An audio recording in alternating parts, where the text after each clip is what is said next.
వడగళ్ల వానతో నష్టపోయిన రైతులకు నష్టపరిహారం వెంటనే చెల్లించాలి. వడగళ్ల వానతో నష్టపోయిన రైతులకు నరేంద్ర మోడీ గారు ప్రవేశపెట్టినటువంటి ఫసల్ బీమా పథకాన్ని అన్నం పెట్టుకుని కూడా మీకు కనికరం రాదా?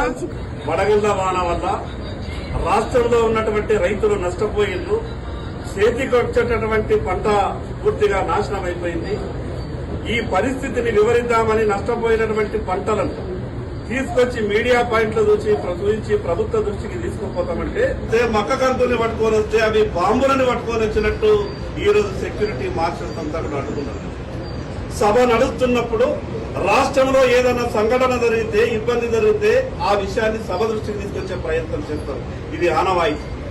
కానీ ఈ రాష్ట్ర ప్రభుత్వ వైఫల్యాలు ఎక్కడ బయటపడతాయో, జరిగినటువంటి నష్టపరిహారంకు మరి మేము చేయలేదు కాబట్టి రైతులంతా ఇప్పటికే ఆగ్రహంగా ఉన్నారు.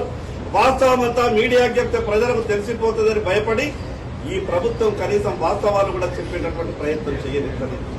వడగళ్ల వాన వల్ల నష్టపోయినటువంటి రైతులందరి తరఫున ఈ ప్రభుత్వానికి విజ్ఞప్తి చేస్తా ఉన్నాం. వెంటనే సర్వే చేసి ఎకరానికి కనీసం 30,000 రూపాయల నష్టపరిహారం వెంటనే చెల్లించాలా.